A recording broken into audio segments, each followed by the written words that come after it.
Good evening, one and all. Welcome along. We're doing flipsies already.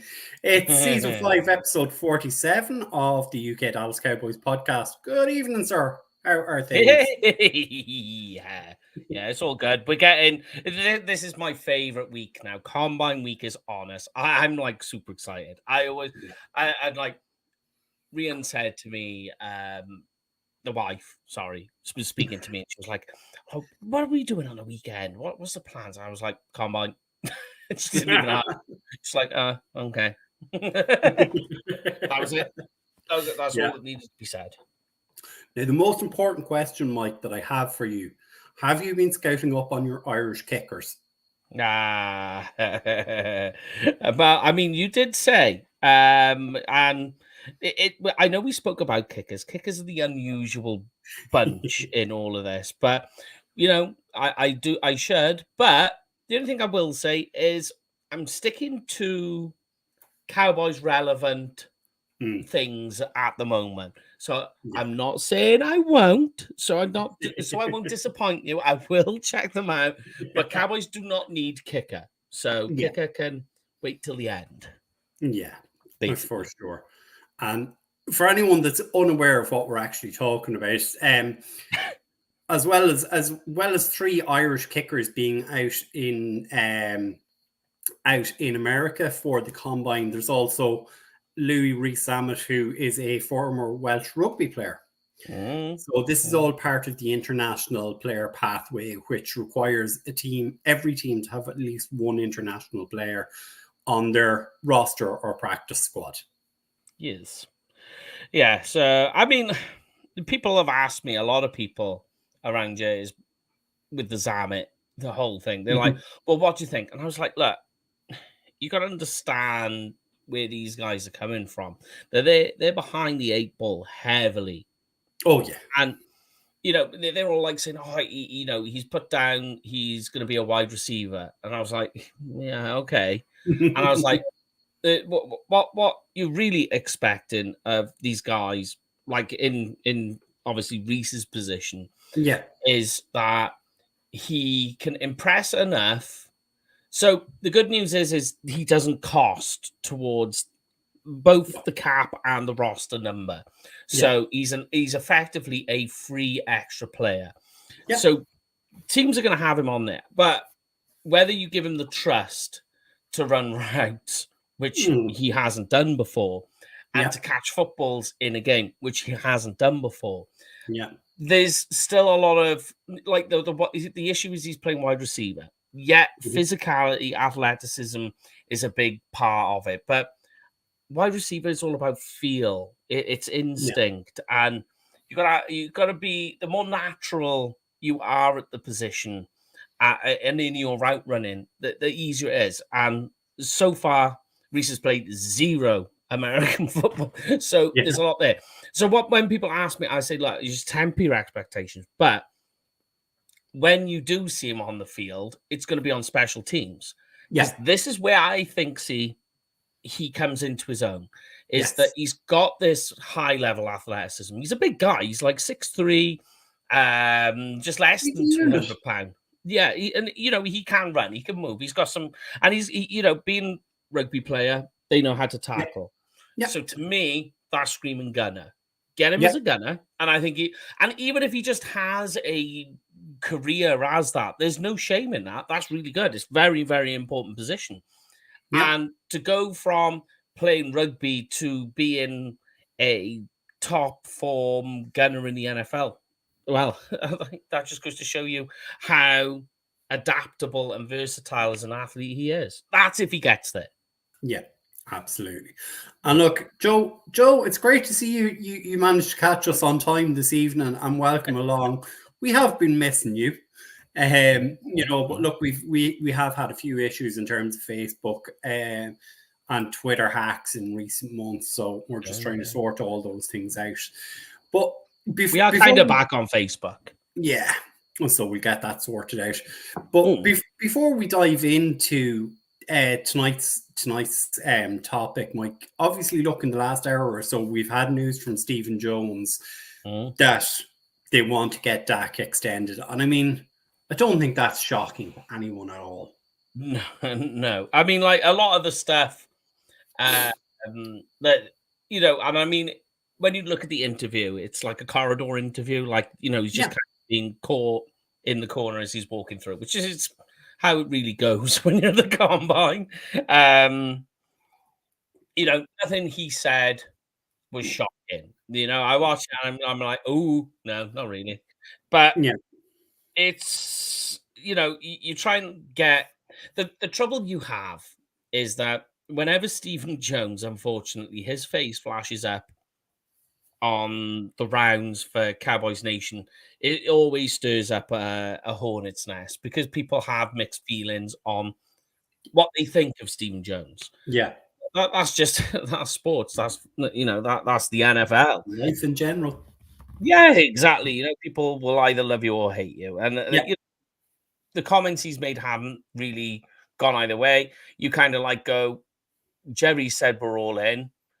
Stephen Jones hasn't said anything that suggests it, and that is what's going to cause the biggest controversy. So, yeah, okay, let's see how this goes. yeah. Absolutely.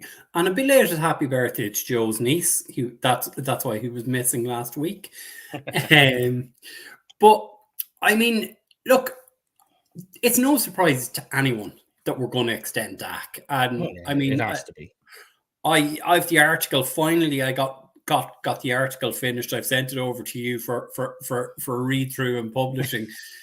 But I mean, look, everyone knew Dak was going to be extended, and as you say throughout the season, look, there's maybe 20 starting caliber quarterbacks in this league.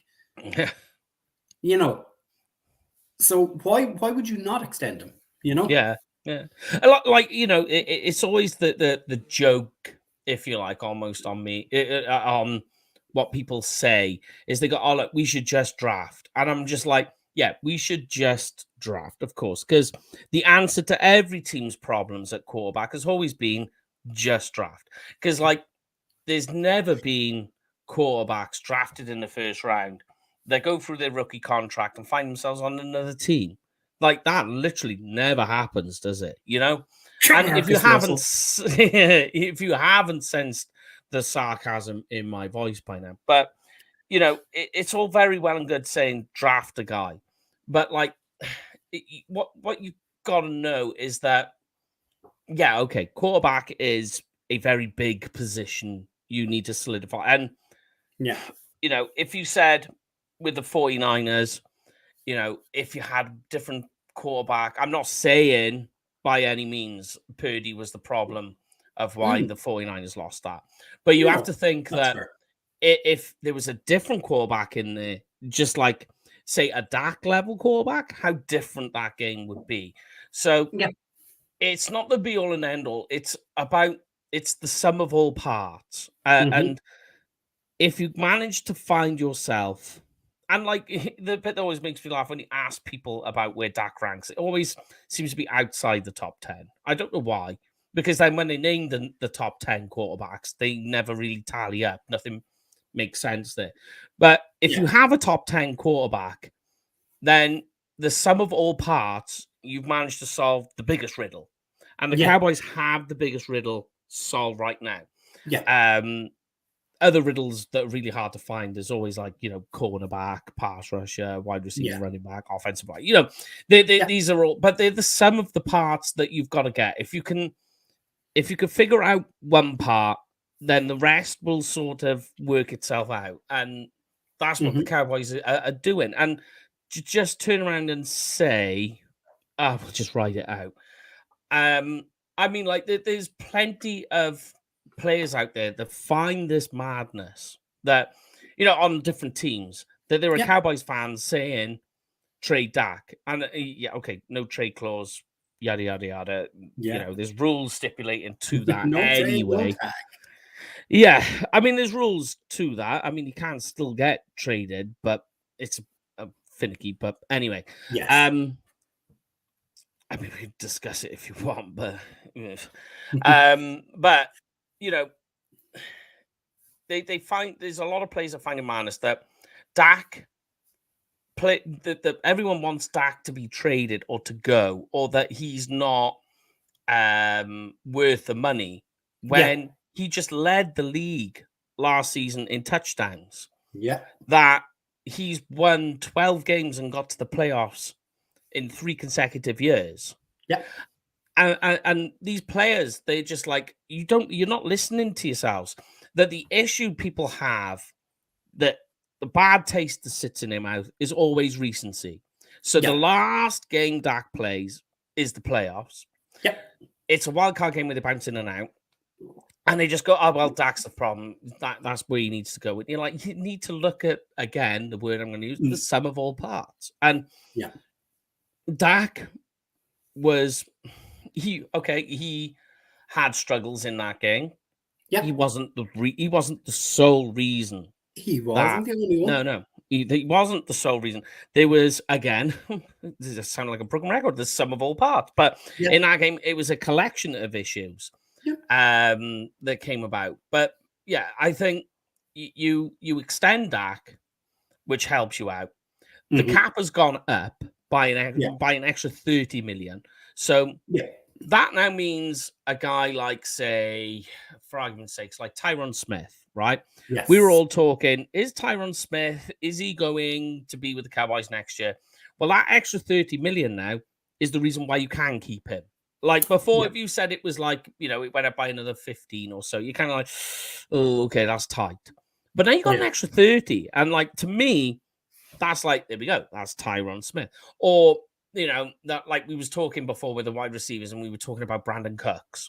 Well, that's Brandon Cooks staying. You've got that level of comfortability to move your roster, move the cap with your roster around a little bit. Yeah. And not be in dire straits. So that's the big thing. And, one of the reasons now that the Cowboys are able to do what they can do is because there's a lot of different things that they can play around with that cap. And doing Dak's contract just gives you more flexibility again. Yeah. And like, just not to go too deep into it, because look, this is not the show we're here for. But I mean, Joe has kind of said, look, if we don't extend Dak, he's going to make 59 million. He's made that money already, Joe. That's already sitting in his bank account. And his deal will likely be in the region of 59, 60 million average per year. What you want this deal done for is, as you say, to pull those levers, to give you that ability to go into free agency. And for the first time, and I couldn't believe this, 2012 was the last time we made a major splash in free agency. Brandon Carr, and I mean, that's crazy. Yeah.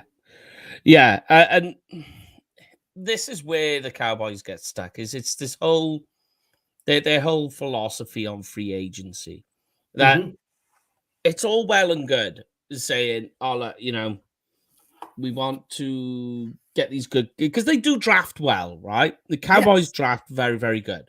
And then what they try and do is they get high production out of these elite guys, and then they want to save that money to try and keep them along.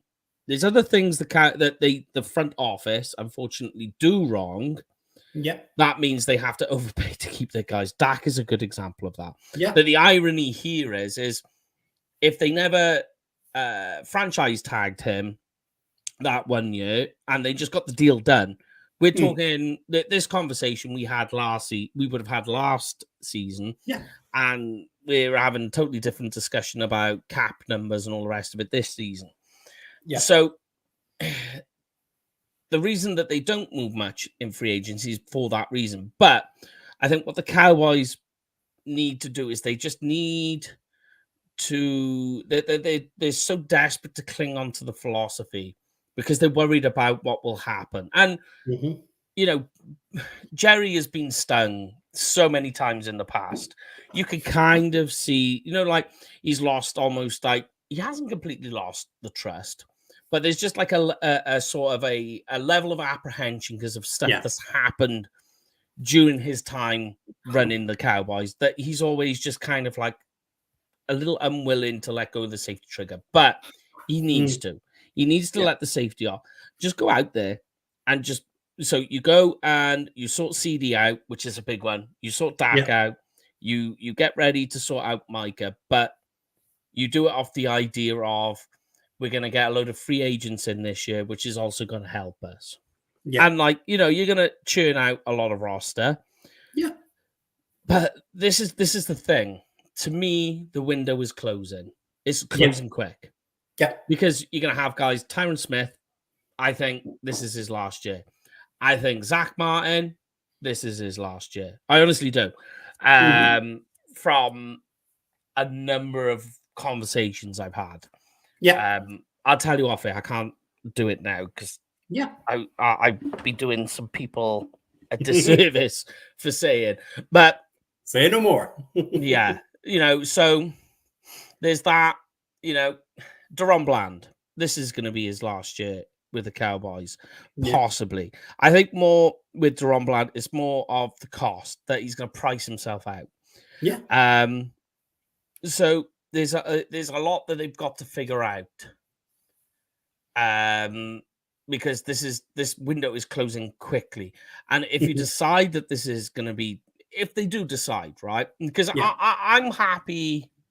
I'm not happy, but I'd rather that they keep Dak, right? We spoke about the reasons why, but if they do decide to not and just chew up that money this year and move on, it has to be the right choice. Whatever decision, I spoke about this with Meg last week on Blogging Boys, is that whatever decision they need to make it, and they need to stand by it, and they need to ensure that whatever their idea is, whatever their plan is, they have to stick by and not go half-baked. So not go into it and then be like, oh, did we make a mistake, and try and pull back on the reins. Whatever you decide to do, if you decide to keep Dak, you keep Dak, knowing that in the next year or two, while you've got Dak under contract, there's going to be a rebuild. And then you're going to have a Dak that's in his mid-30s,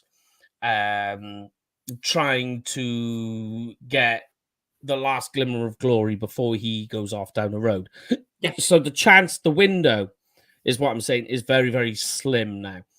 Because you've got next season, and then you've got maybe 3 or 4 years down the line, when Dak's come towards the end of his career, when you're really going to be able to push for any sort of Super Bowl glory. Yeah. And look, I mean, this is the thing a lot of Cowboys Nation does, and we're not going to spend any time on it, but this idea, get rid of Dak, just draft one, trade him. Everyone loves those buzzwords, buzz sayings, but they've no solution to what to do. And that's the question I keep coming back to everyone. Right, Dak Prescott's not here. Who's under center? What's your plan? Who are you giving the keys to this car? You know?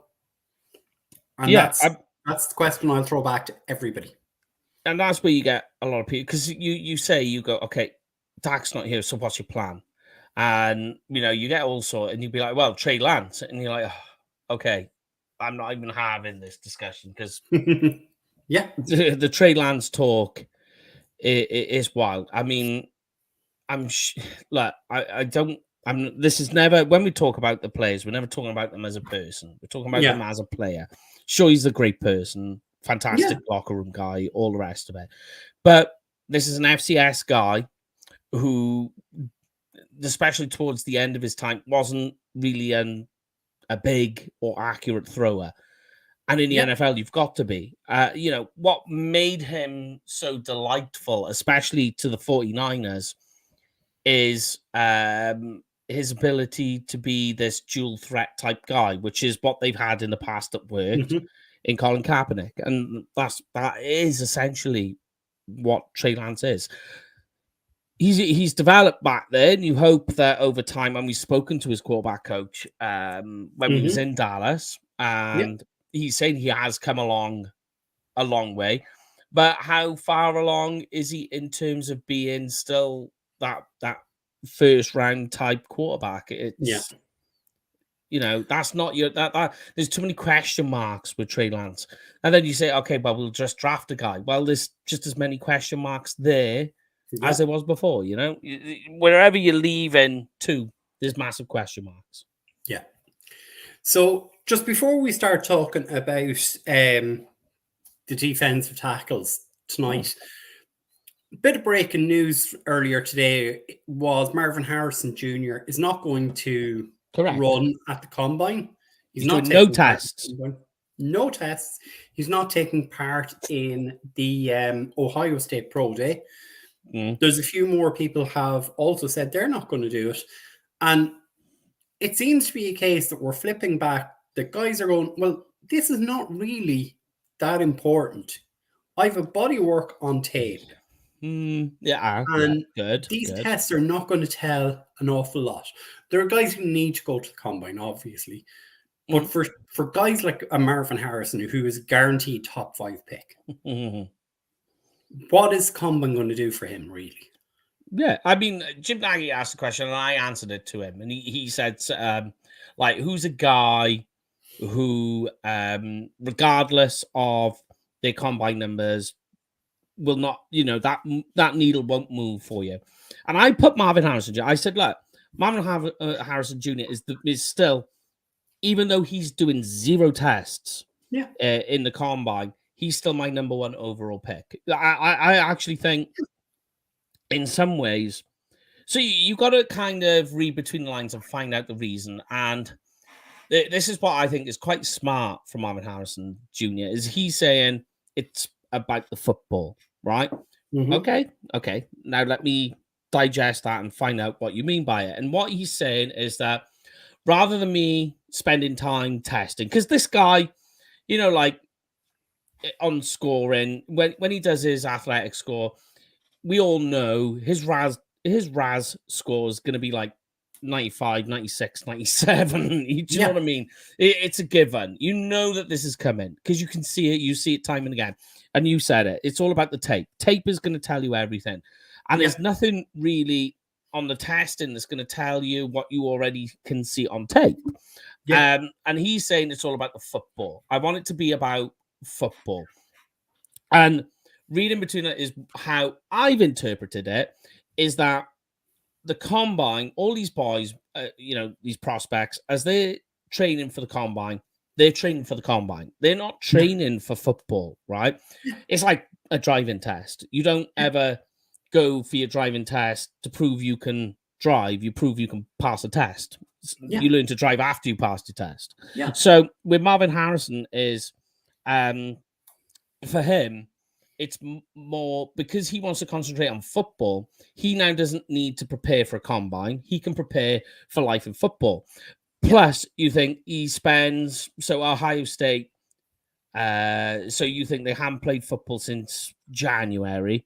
So instead of him training for the combine, he's training for life in the NFL. So now that means he hasn't had to do all the testing. He hasn't got to do all this work to prepare for the combine. Because you think all of these boys have finished playing football in college. They're now straight into training camps and all the rest of it to prepare for the combine. Then they go from the combine into rookie mini camps, from rookie mini camps to training camps to preseason to season. It's a lot of work. For Marvin Harrison now, he's just preparing for life in the NFL. He's doing whatever it is he's doing, but it's not intense training. It's more training to keep himself at a level he needs to be. Ready. And it's a completely smart move because now he just goes on now. He could take a slight rest period and then do whatever it is it's necessary. Go to the draft. He's still going to get drafted in the first round early, and he's going to go to that team and he's going to be prepared. And nobody's going to be like, oh, you didn't go in the combine, so you didn't test in the combine, so we might not start. You said the big thing. The big thing with Marvin Harrison is what can you see on tape? And you see on tape a complete athletical demon. He knows how to play football. He's impossible. He's not impossible, but what the teams had to do to defend against Ohio State was take Marvin Harrison Jr. out of the game. That was the plan because there's nothing else beyond that for them. Yeah. So the idea is take Marvin Harrison out of the game and we should beat them. But it's the fact that there was so much emphasis on just this one guy. That tells you all you need to know. You go to you go not to last season, but 2022, you'll just see a guy dominating absolutely everywhere. Yeah. That's all you need to do. For me, Marvin Harrison, and I've just come up with a new word, he was unshutdownable. He was fantastic. I like, put it this way, I try and think,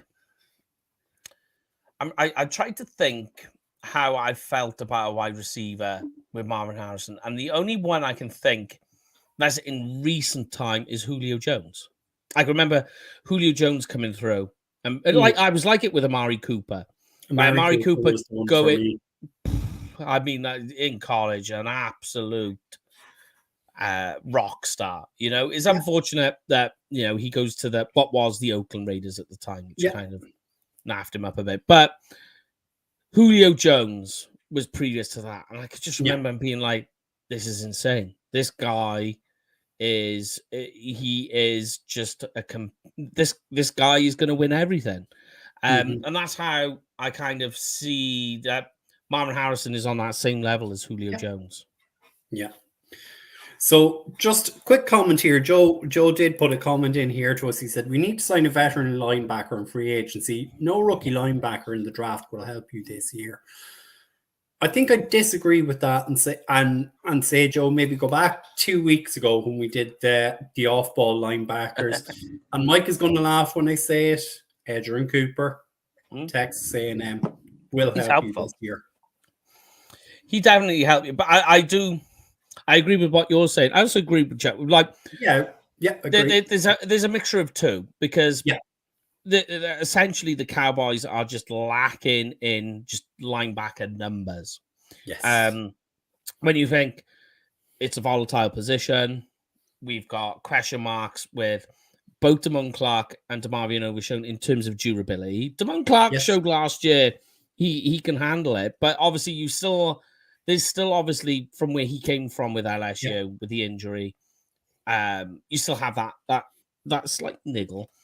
DeMarvion Overshown hasn't played a snap in the NFL, so you need to draft linebackers. You need free agent linebackers too, because it's a volatile position, but also linebackers, tight ends, running backs. These are the type of guys that also play special teams. So you need these guys to just fill up the special teams roster as well, the lineup. So it's a little mix of both, I feel.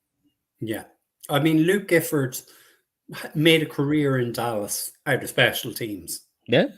Rarely played as a linebacker, but made a career out of it. But, I mean, in fact, Luke Gifford as a linebacker, sometimes you watch it, you was just going, oh no. Yeah, very much so. But look, we're here to talk about the interior defensive linemen. And I mean, I think if we're being honest, again, it's we don't really need a 3-tech. We don't need a pass rushing defensive tackle. We need an anchor defensive tackle. And we hope that Mazzy is that guy. But if he's not, look, there's a couple of guys that we said we'd discuss tonight, and hopefully one of them could be that guy, because you probably will get a defensive tackle at 24. Oh yeah, easy. I mean, like whenever I've run mock drafts, there's a plethora of defensive tackle there. But the irony is that those middle stuff in deep, because what you're after is kind of really you're after another Osa Odigizua. And Osa, I think, is totally fine in what he's done. I think, in fact, Osa is probably priced himself out of staying in Dallas at the moment. I tend to agree. His contract is going to be so contract talks for him will be next season, and it'll be because he keeps on this nice steady incline, and if he continues on that incline, and he plays the way he does, you're kind of projecting him to do next season. Yeah. You think, man, how could the Cowboys? Because defensive tackles that can play like that, you can see how quickly their price runs up. Yeah. Because they're hard to find as well. So you're kind of after something like that in that version that can play a kind of like a mixture of everything. But they need to be the bigger, bulkier guys, is what the Cowboys are after. None of these like type guys, like I spoke about Chauncey Golston, how you think of the Zimmer defense, where does he fit? Like for the Dan Quinn system, fantastic, because you could play a number of roles. For the Zimmer defense, no, you need to be able to, you need plenty of sand in your pants, anchor down, you need to be able to hold up. A lot of it is predicated against the run with Zimmer. So you can imagine the type of defensive tackles he wants to get. And that's what they need to look into in this draft. And like you say, that's what we're going to be looking at now. So a couple of guys, I mean, possibly the two best defensive tackles last year in college football were actually playing together at my much beloved Texas Longhorns in terms of Byron Murphy the second and Tavondre Sweat. And both of these guys are guys who have sand in their pants. Yeah. They have get off. They have anchor ability. And they are going to shove that pocket backwards. I mean, if anyone did not see was the Shrine Bowl that Sweat was at, or was the Senior Bowl? I tell you now, I've got it written down. Where he literally pushed the Arkansas center back. Senior Bowl, it was in the Senior Bowl. I got it, yeah. I made a note of it. Like the Arkansas center is no mug, no. And to be fair, he did hold his own in other snaps, but of course, a snap like that where Sweat basically ran over him and ran him backwards is always going to get highlights and clicks. Yeah. Yeah, sorry, I was just reading something there. I'm trying to read Tavondre Sweat. I mean, let's start with Tavondre Sweat, because I wanted your take, obviously, because knowing Texas, I've only like passively so far looked at Sweat, because I've done Byron Murphy and I've even done a report on him. My scout report on him's out. So as you say, played together.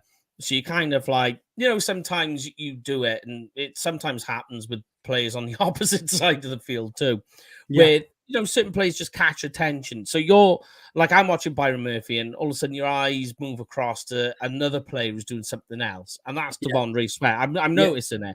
I haven't done a full deep dive on him yet, like I have done. So that's why when we picked these names, I was just like, right, I need you to talk to me about Tavondre Sweat and what he is and what he's like. Yeah. I mean, look, the first thing you're going to notice about Tavondre Sweat, 6'4", 350 pounds. I mean, if that's not a classic one-tech, run-stuffing defensive tackle or nose tackle, I do not know what is. It's size, it's body mass.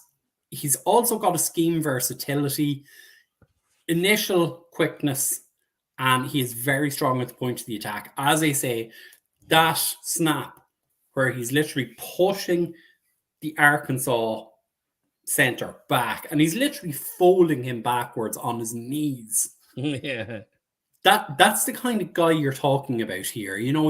As you kind of always say, you want that guy who looks like he's playing with his kids. That's what Tavondre Sweat is. Nice. Again, so any pass rush?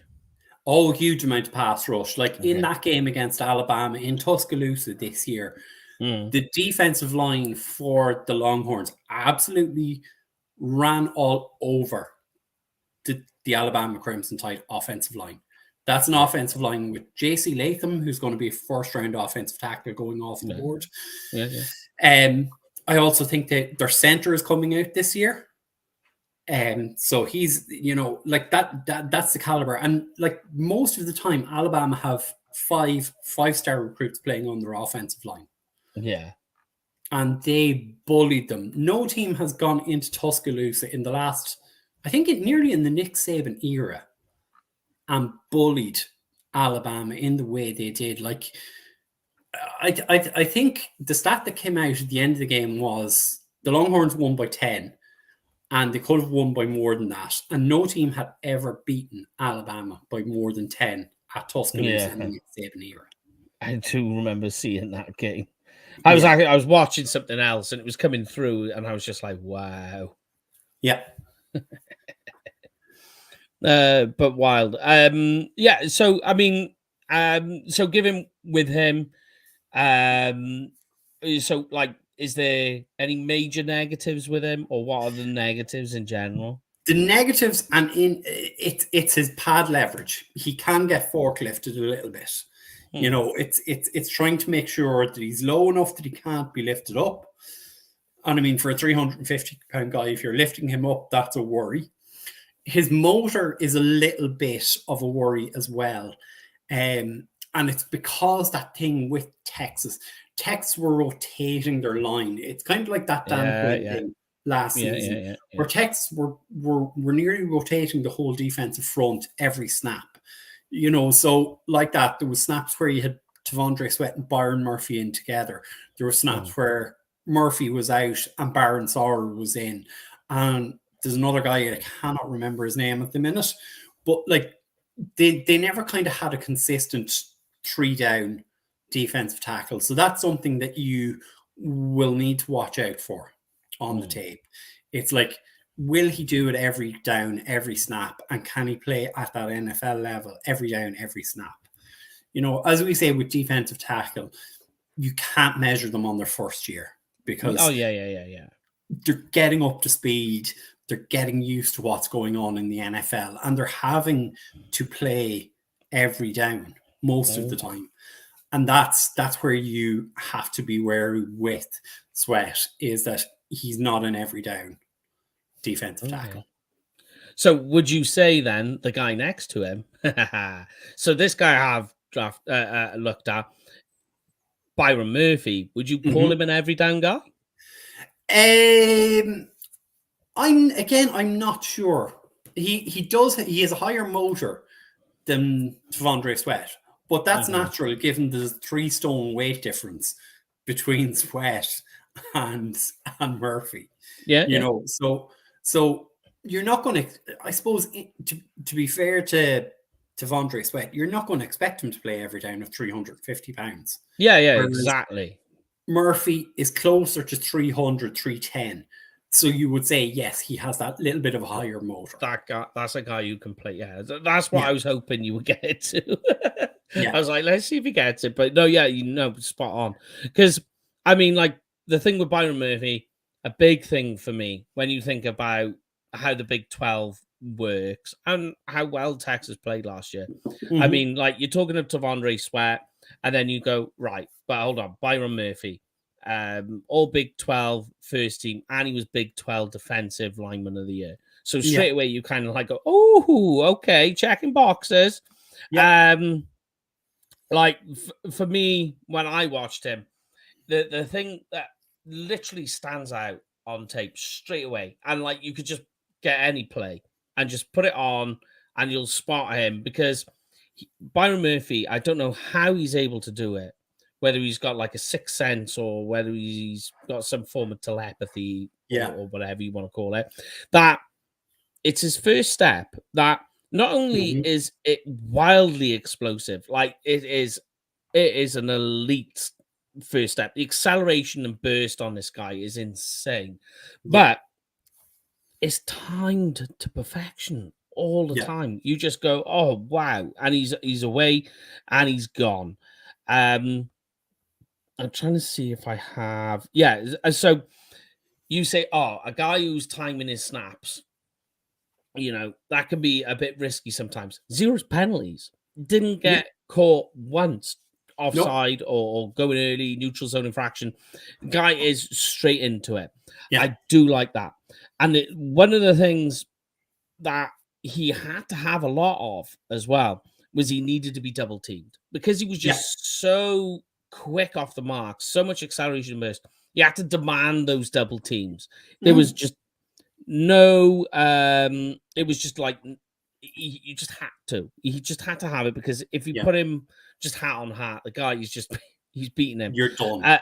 Oh yeah. And you can see he watches a lot of tape. You can see he's that type of blue collar guy, which is something I think the Cowboys need, because you can see he understands the personnel and what he's dealing with, because he's able to know how to. And the only way players are able to do that, and I think also it times in with his ability to time the snap, is because he's watching tape. That's a really, really good thing. Now, you were talking about motor with Devondre Sweat. I see no issues with Byron Murphy's motor. No, there's not. Yeah, that is that is really, really good. Now, my issue with him is, you already mentioned it, is that in the NFL, I feel he's going to be for what that he's expected to do because of his traits, he's undersized. Yeah. That is my issue. So I'm not saying undersized doesn't work, but they're a unicorn. They are very, very few and far between. So it's height. It's a mixture of the three. Is height, weight, and arm length are a concern because they're all undersized. Yeah. And what you want is a guy who's undersized. Like when you see a guy who's undersized, you want him to like, I'm trying to think of the word I'm trying to find. The guy who's undersized, you think of, so I'm trying to think of Aaron Donald, right? Aaron Donald, brilliant with his hands, he'll chop, he's agile, he's fast. That's what you need with Byron Murphy. And it's not quite there in that sense. So for a guy who's undersized, I think it's gonna struggle with him. The other one as well is he's insanely aggressive, right? That's fine. I don't mind it.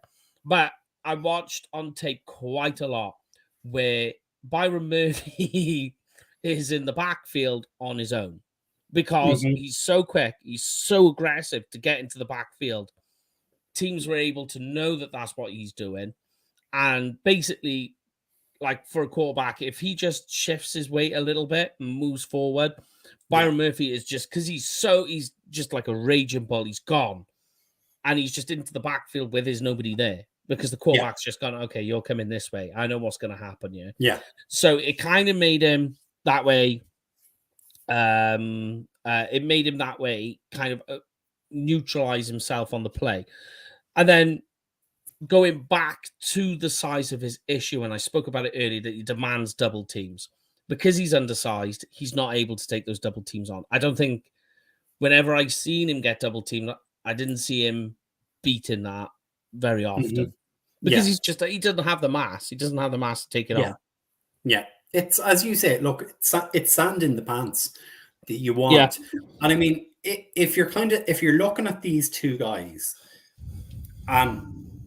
some team might double dip on these two guys because they're so productive.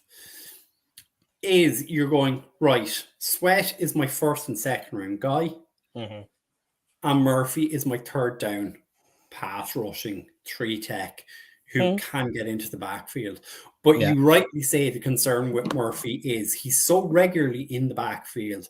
And Michael Penix did this in the college football semifinals. Yeah. Penix, as you say, 1-2 shifts, and Murphy is taken out of the game. He's just running around back there on his own. Yeah. It's just it's a teaching you're going to have with him, and go, right, it's great that you have this ability to get into the backfield, but we need you to do more now. We need you to actually get to the quarterback. So yes, you have explosive get off, because it's literally the ball is snapped and he's gone. He's already past the guard or past the center. And you want to go, okay, you've done that. Now let's get the rest of it. Let's get the rest of it into your head, going, right, okay, there's my target. This is my lane. There's the quarterback. Hit him.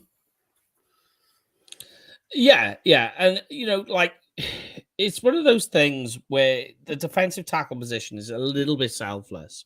That Mhm. we all love the tackles for loss, the sacks. Yeah, Yeah. sure. Sometimes though, and Mm. especially in the way Zimmer's going to try and move this defense around because he's the master of using linebackers to fill the hole. Yeah. Zimmer is, but what that means is it requires defensive tackles in the run game to hold this spot, to hold their Yeah. own. This is your gap, and you need to hold it because don't Mhm. worry, the rest will fill in for you. Yeah. And if Byron Murphy is screaming into the backfield like a raving loony, Yeah. you're giving up gap control. So Yeah. what happens then is you've now got an offensive lineman on a linebacker, Yeah. and that running back is only going in one direction, and that's straight downfield into a Yeah. massive hole. So that's the big concern with me. But I still think he's a really good player. If the Cowboys drafted him or Sweat, I'd be very, very happy. Yeah. More of a guy though, I think they need to look into who keeps landing on my on my um mock drafts I've been doing, and Yeah. I had one today Great. asking people who Yeah. they prefer, is Johnny Newton from Illinois. Yeah. And I really like this guy. Like he's getting close to being one of my pet cats in the first Yes. round. So so Jazan Newton from Illinois, in case you're wondering. Yes. Everyone calls him Johnny. But I mean, this guy, production all the time. I mean, he got 43 pressures, 8 sacks last year, but he also had 32 defensive stops, 9 tackles for a loss, Yeah. 4 fumbles. I mean, this guy does it all, right? Yeah. He's the Big Ten Defensive of the Year, so we're going from one big to the other Defensive Yeah. Player of the Year. All American last year and the year before, so Yeah. big thing. But this guy, he's not. So on my board, I've done my first round grades.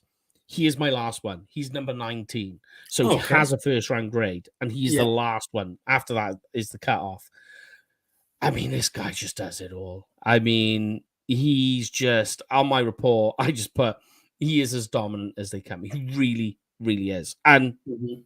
as a pass rusher, here's a crazy one for you, right? I looked at this stat. I love this. Yeah. You're gonna like this.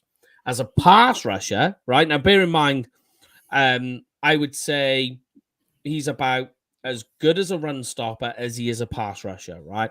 But at the Okay. defensive tackle position in the last 2 seasons, Newton registered 102 pressures, right? So no other defensive tackle in that same time registered more than 78. Yeah. That's how productive this dude is. Yep. Yep. And I mean, he as you say, he's coming out of Illinois. Brett Bielema was his coach, and Brett Bielema is a specialist when it comes to getting defensive linemen into the NFL. Oh yeah, yeah. I mean, he's got a history of it from all various angles. But Yeah. I mean, there's this. But we're talking about Byron Murphy with the hands. This guy has no issues with the hands. Mhm. He's very technical in what he can do with his hands. And this is what we come back to when we talk about efficiency in the NFL. Where are you efficient? Like, you could be a physical, dominant guy. Mhm. And I think somewhat the issue with Byron Murphy not being as technically sound with his pass rush moves in his hands is because he's been able to physically dominate. Yeah. So when you're like, kind of like the Mazzie Smith effect. Mazzie Yeah. Smith was able to dominate so easily that he never technically got there. But with Newton, he has the athleticism. He does. Mhm. But with his hands, oh my goodness. And he's got a number of pass rush moves as well Yeah. in the bag, a lot of tools.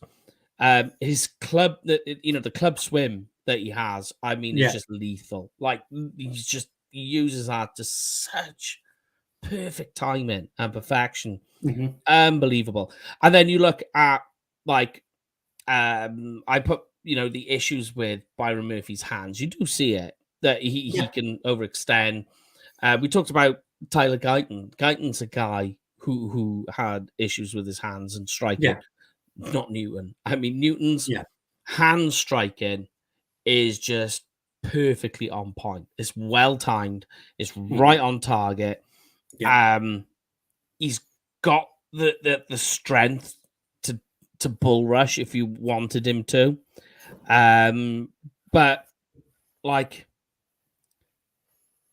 he's a very, very, for his size, for this guy, for how big he is.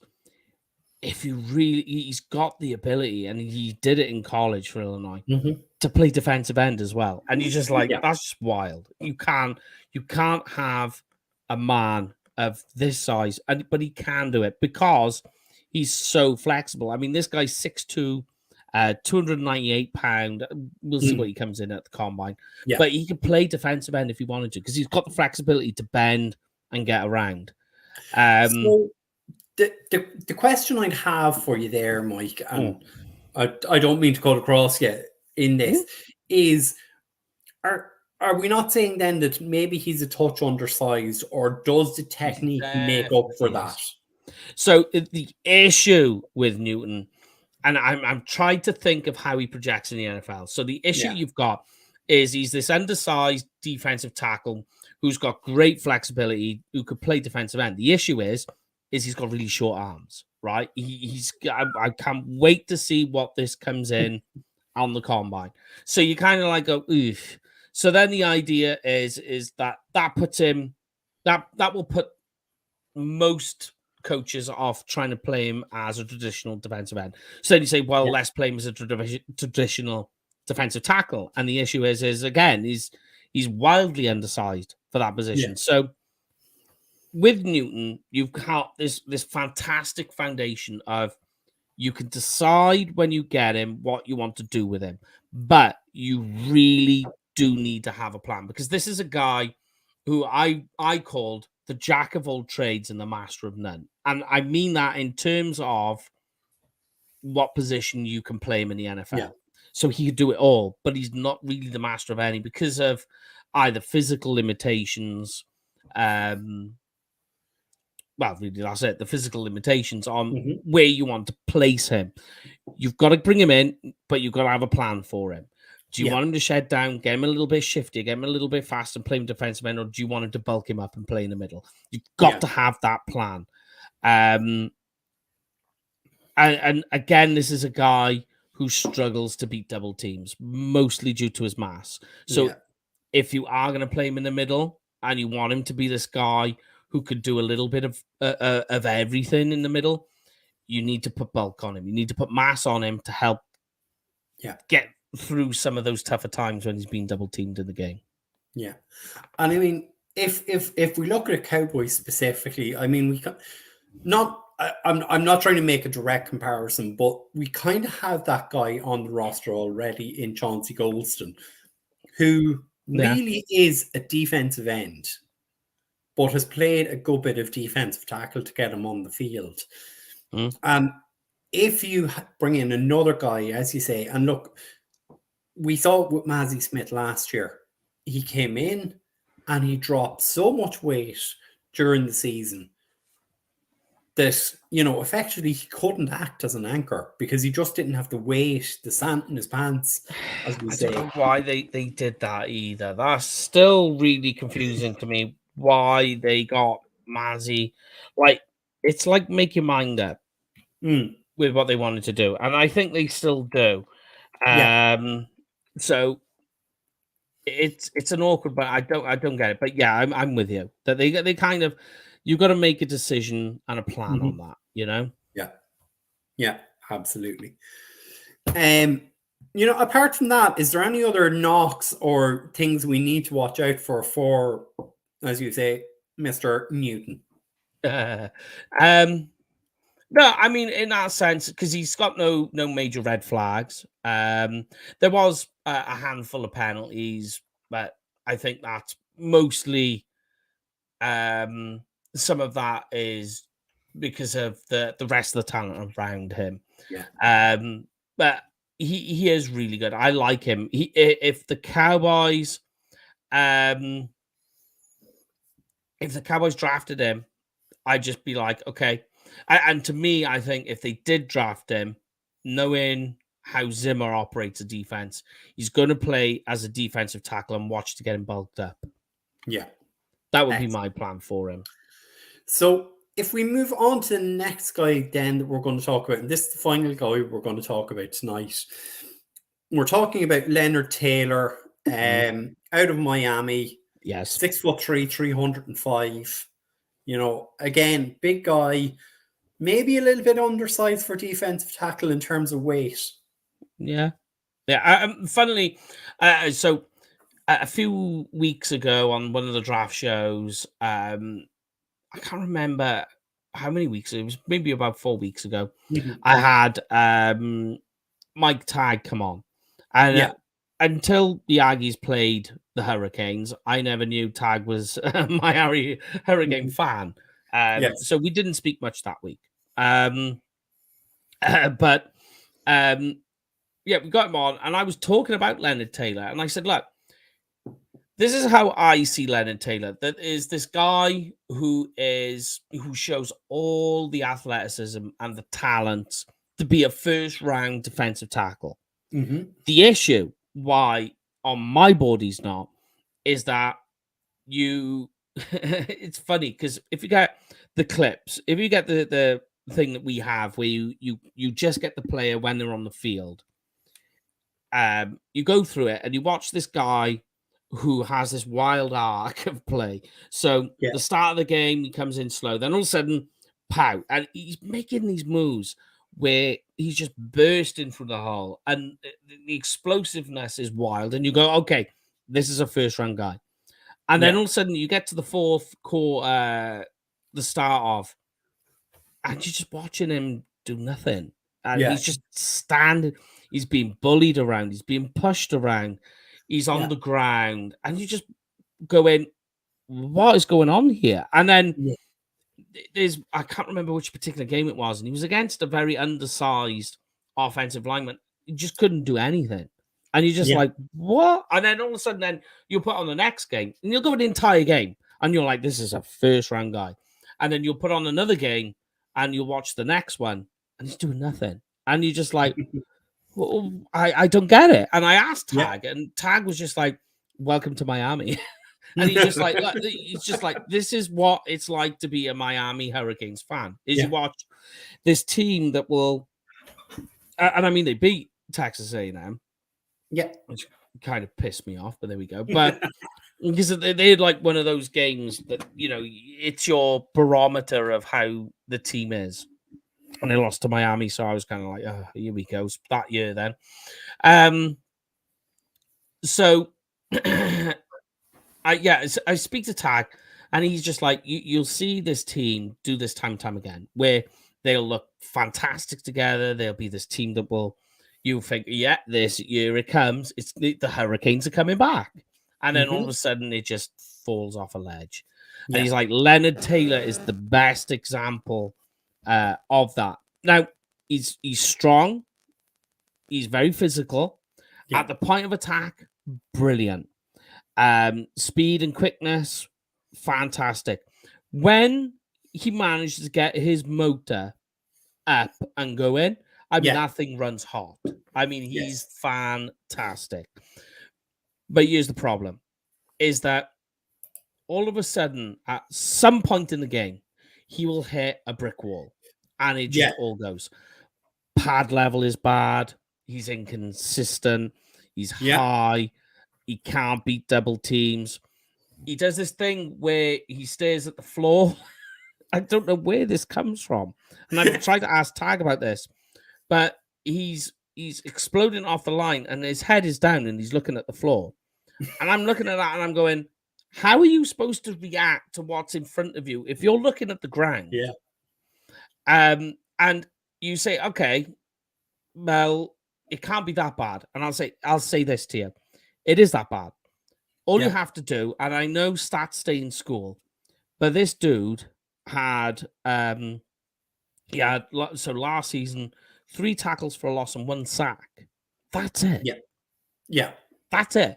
I get what people are saying. Forget the stats. Look at the traits. Yeah, okay. Yeah. But what I'm looking at the traits is a guy who's inconsistent that will fall off and cool very quickly. Mm-hmm. And that's seen in production. If you're not getting sacks in college, how am I supposed to sit here saying that you're going to get sacks in the NFL where it's harder to do that? Yeah. And that's where I leave it there. I've got into 2 arguments over Leonard Taylor with people from the Scouting Academy, other members, not the lecturers and what have you. Yeah. And I'm just like, listen, if you're not, I get what you're saying. Don't look at the production, look at the traits, look at the athleticism. Okay, fine. But there's certain things you kind of say, if it's not happening in college, why are you expecting there to be this jump in the NFL? Now, Mm-hmm. the only thing I will say with Leonard Taylor is what he needs cracking, and I think it's not a physical issue, it's a mindset. And I think somebody just needs to take Leonard Taylor and unlock that potential that's there and make it consistent. Because if that guy is doing it on every play, I mean, you're talking Pro Bowl or pro player. Yeah. You need to unfurl what's in there and keep it going throughout an entire game. But the trouble I have is like you have to go off what you see. I can't go off the premise when I'm doing my rankings that it will happen because he's with an NFL coach. I haven't seen it on tape. I'm not willing to take a gamble and be like, this is the guy. So for me, Leonard Taylor falls into the typical Dallas Cowboys 2nd round pick philosophy. That he's he's that project guy with a lot of potential.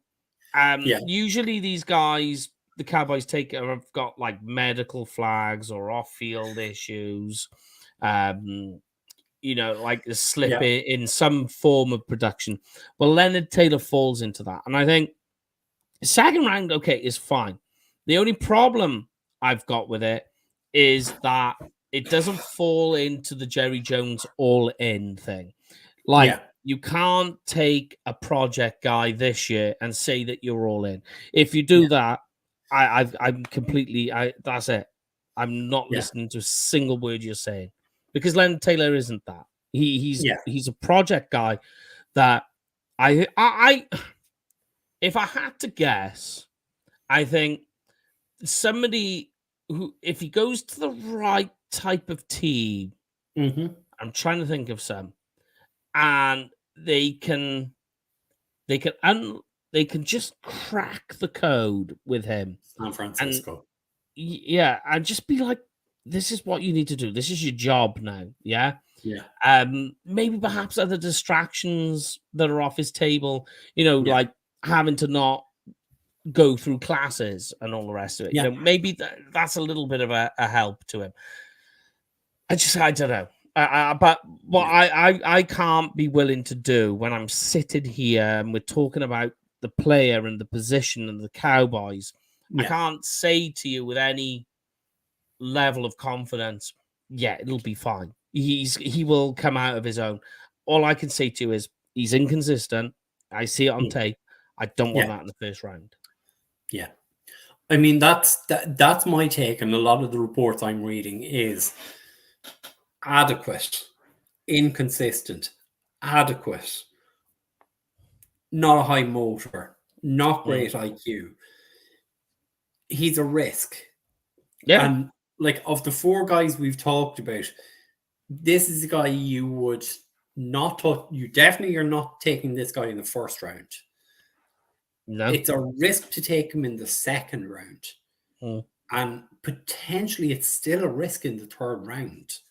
Oh, no. I think, last year, so because we're thinking the Cowboys are drafting the bottom of the 2nd round, right? Yeah. That's why I'm just thinking he's a bottom of the 2nd. It's almost practically a 3rd round pick. I mean, that's ideal. That's the sweet spot. of where it is. But here's the irony: I don't think he makes it to the Cowboys' second pick. He's gone way, way, way before because people will fall in love with the positive. So, like, if you was to just go on YouTube, type in Leonard Taylor highlights, so you only get the highlights, the good reel. You just watch that and you're blown away. You're just like, wow, this is the guy. And, you know, a lot of these people who you talk to on social media, most of them will send you, when you say something negative about a player, the first thing they always do is send you a link to the player's highlights. And I'm like, don't show me the best of them. Why are you showing me highlights? I need to see the whole picture. Me the worst. Yeah, show me the bad stuff too. You show me the highlights. Of course, you're going to have a different perspective on him when you're just only seeing the good things. And with Leonard, that's exactly what it's like. You put the highlights on and you just go, wow, this is a first round.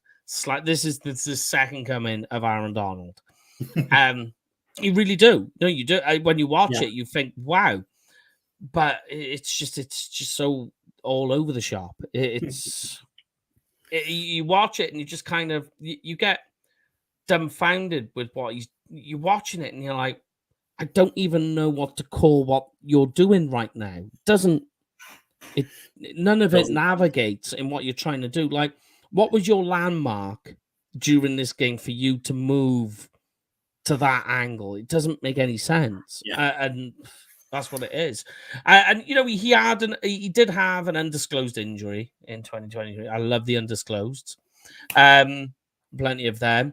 So there is something, and I don't know if that hindered him perhaps a little. The issue is the NFL teams in the combine this week. They're going to find out more about that than we are. We will never find out. So I think there's going to be a team that falls in love with the positive traits that Leonard has, and they're going to draft him early. They will. It'll happen. Yeah. And I mean, pray tell that happens between pick 24 and pick 56. Mate, I just think that this guy, he could very well be a Pro Bowler. But he's just this guy who I have a difficult time with certainty of being able to tell you it. You know, I know it's hard to say anyway in the draft, but you know, like when what you're always trying to do is you're trying to eliminate questions. Is really all you're doing. You're watching tape, you watch the combine, you listen to things and you read things, and you're just trying to eliminate questions and questions. But there's just one big one that's circled around Leonard that you can't. That no matter of tape or combine or any testing interviews will give you the answer to. It's just that he's that difficult to project. Yeah. So that is our take on interior defensive linemen. We might come back around to this later on in the process, when we've kind of gone through some of the other areas. But what is coming up on UK Cowboys for the rest of this week, Mike? So on draft show on Thursday, we'll look at some second round guys. So we'll look at guys in the second round. We'll see who's available and who's on. Try and get some more guests in. At the moment, because it's the combine, it's hard to pin people in at the moment. And next week will kind of be like that too. So we'll look at guys in the second round. We'll look at guys who are important to the Cowboys in the combine, and we'll take it from there then. Yeah. And I don't know if we did this, but we give a shout out to a certain certain gentleman over at DallasCowboys.com. What, for triplets? Yes. Yeah. I mean, I've sent him a message, and they're very happy. Everybody's healthy. Everybody's happy, which is the main thing. Absolutely. So I did warn him. I said, "Get ready. That checkbook's about to be out a lot more." Yeah. He should get on to Jonesy. But for anyone who's kind of struggling and going, what are they talking about? So Kyle Yeomans and his beautiful bride, Katrina, I think, is it? Yeah. Celebrated the birth of triplets last week. So a big shout out from all of us to them. So anything else before we get out of here, Mike? Yeah, we'll just, should we pay the bill? We shall pay the bills. Here you go. I got you. Sorry. Oh, go on, you go for it. Go on, you go for it, mate. So for anyone who is traveling out to Dallas in 2024, make sure you give Barry and Michael and the team over at Cowboys Experience a shout. They will organize your game day tickets, your accommodation, stadium tours. They host a meet and greet the day before the game. They have a tailgate party the day of the game. You will get to meet the great and good of former Dallas Cowboys and hopefully some present Dallas Cowboys during your visit. And if you use that promo code right there in the bottom right-hand side of the screen, Mike, what do you get? Free stuff. So make sure and use that UK Cowboys promo code. And I'll hand it over to you as I say goodnight to announce what will be happening on Thursday. And it's good night from this dude too. See you all on Thursday.